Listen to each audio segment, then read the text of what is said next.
Hello বন্ধুরা, Rinki home cooking ব্লগে তোমাদের সবাইকে অনেক অনেক ওয়েলকাম আর ভালোবাসা জানিয়ে আজকের রেসিপিটি শুরু করছি। তো আজকে আরও একটি নতুন রেসিপি নিয়ে চলে এসেছি তোমাদের জন্য। তো আজকের রেসিপিটি হলো ফুলকো ফুলকো মালপোয়া। তো সেই রেসিপিটি তৈরি করতে কি কি উপকরণ লাগবে তো সেগুলোই তোমাদের সাথে আগে শেয়ার করে নিব। তো ঠিক এই রকমভাবে যদি তোমরা বাড়িতে বানিয়ে খেতে চাও মালপোয়া, তো ঠিক আমার উপকরণ এবং আমার পদ্ধতিগুলো ফলো করতে হবে, তবেই কিন্তু এরকম তুলতুলে তুলোর মতন নরম মালপোয়া তৈরি করে ফেলতে পারবে বাড়িতেই। তো চলো উপকরণগুলো তোমাদেরকে বলে দিই। আজকের উপকরণ লাগছে 2 বাটি ময়দা,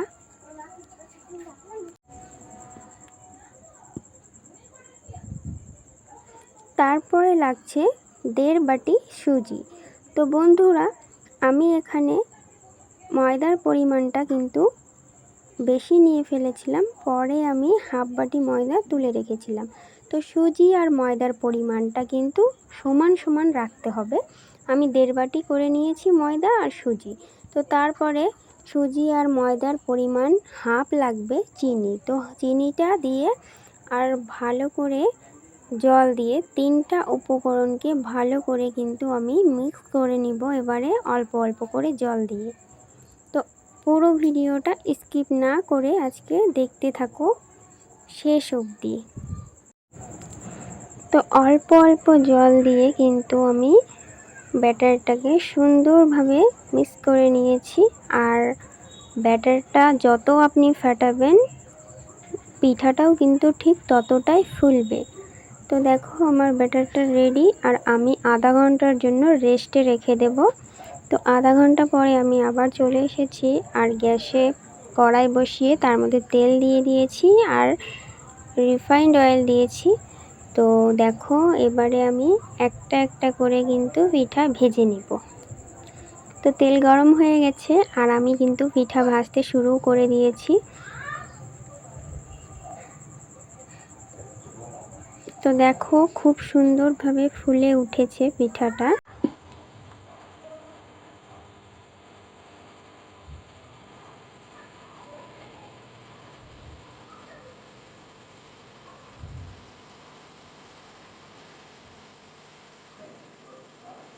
তো একইভাবে আমি সবগুলো পিঠা ভেজে নিব।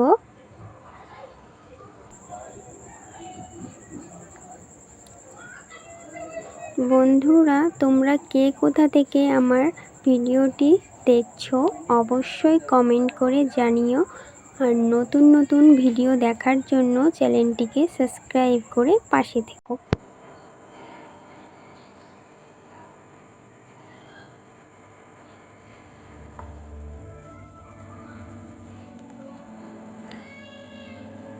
তো দেখো একই রকমভাবে কিন্তু আমি সব পিঠাগুলো ভেজে নিচ্ছি।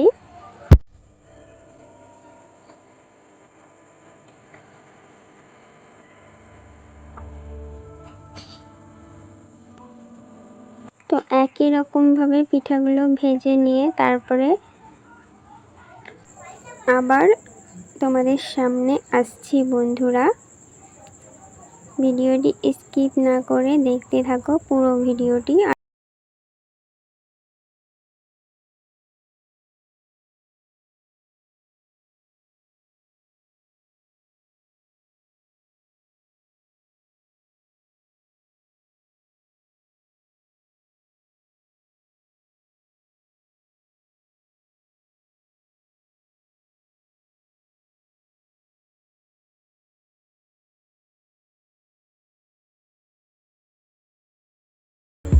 তো দেখো একই রকমভাবে আমি কিন্তু সব পিঠাগুলো ভেজে নিয়েছি, আর এত সুন্দর ফুলেছে পিঠাগুলো সেটা তো তোমরা বুঝতেই পারছো দেখে।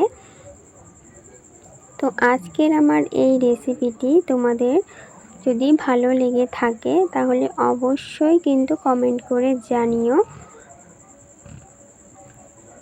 আর তোমরা দেরি না করে এই রকম ফুলকো ফুলকো মালপোয়া যদি খেতে চাও তাহলে আজকেই এই উপকরণগুলি দিয়ে বানিয়ে ফেলো বাড়িতেই।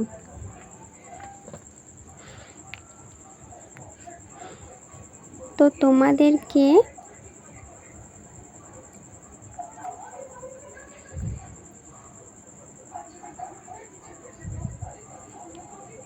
তোমাদেরকে আমি একটি মালপোয়া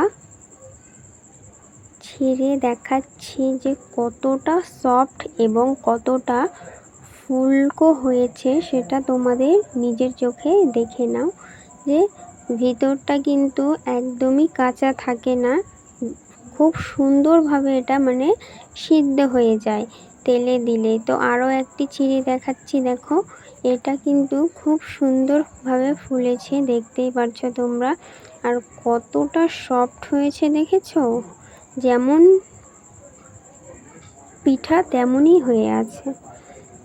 তো বন্ধুরা, আজকের রেসিপিটি যদি ভালো লেগে থাকে তাহলে অবশ্যই চ্যানেলটি লাইক, কমেন্ট, শেয়ার, সাবস্ক্রাইব করতে একদম ভুলো না। দেখা হচ্ছে নেক্সট রেসিপিটিতে। টাটা।